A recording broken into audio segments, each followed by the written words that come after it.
Yun mga brother, habang binabagtas nga natin itong Talumpok West, may tinuro sa ating shortcut si Google Map dito, no. Ito, kung makikita nyo, itong dinadaanan natin na itong medyo malumot, ito daw yung shortcut papuntang Mount Banoy. Tingnan nyo mga brother ang susunod na kabanata nito, susunod na tagpo ko ano mangyayari sa amin dito. Yan, habang binabagtas namin to, nakita namin na putol na yung karsada dito. Yan.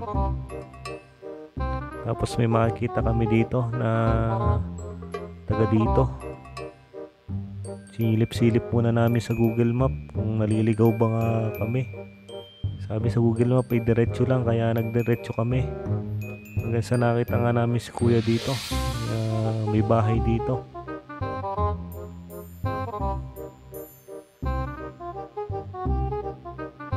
Yan, nang kami makalapit sa kanya, tinanong namin kung kuya, may daan ba dito papunta sa Mount Banoy? At sabi naman niya ay meron, pero yung motor nyo ay baka hindi makaahon, pero mukhang kaya. Yun ang sabi ni kuya, kaya nagdiretso lang kami, no. Yan, nagdiretso kami dyan mga brother muli.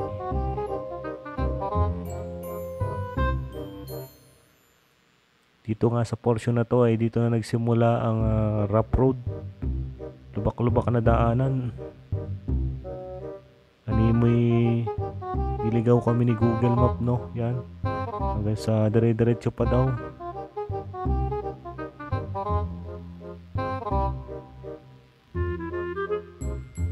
Yan, silip-silip ko sa Google Map, no, dire-diretso pa daw, kaya nagdire-diretso tayo mga brother.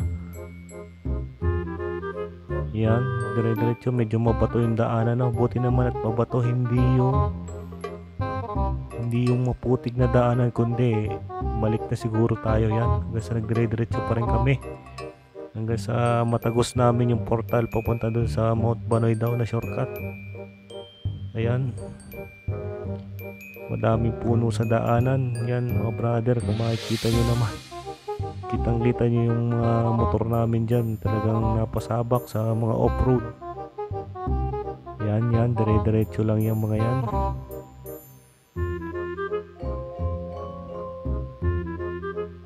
Yan, halos matumba na nga tayo dyan dahil sa napakalaking mga bato na dinadaanan natin dyan. Yan, kala natin maganda-ganda na ang daan dyan.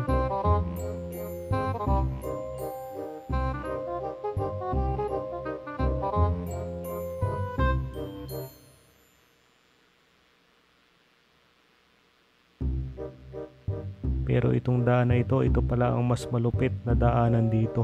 Ang lalaki ng bato, tapos malalalim ang daanan, kaya naroon na rin kami, kaya tinuloy na namin ang daanan ito. Yan, sabi nga ito yung backdoor ng Mount Banoy, pinaka-shortcut na daanan.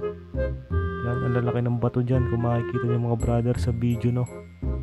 Yan, tuloy-tuloy kami. Yan, ang lalim dyan sa may kaliwa natin. Yan, hanggang sa napatigil tayo. Iniisip nga natin, konti pa kaya, kukunti na lang kaya to, madami pa, parang gusto na namin sumuko dyan mga brother, no. Pero nagtuloy-tuloy pa rin kami para lang makarating sa Mount Banoy.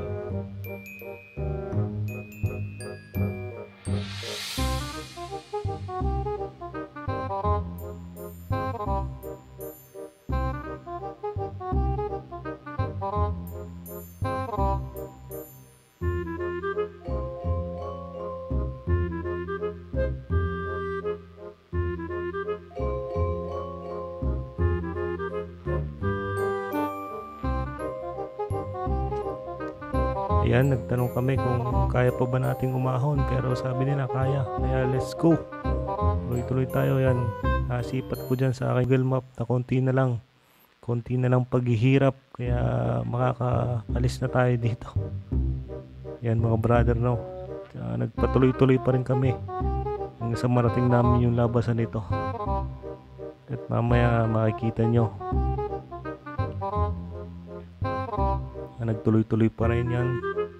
Halos ito na ang part na to, itong bandang dulo, ito na yung pinakamalalalim na batuhan, malalaking batuhan. Yan, kung makikita nyo sa video mga brother, ang lalaki ng mga bato.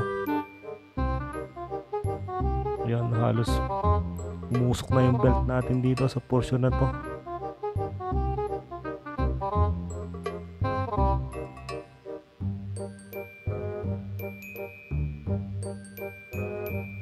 Ayan, at tumigil na tayo dito mga brother, no, para magpahinga.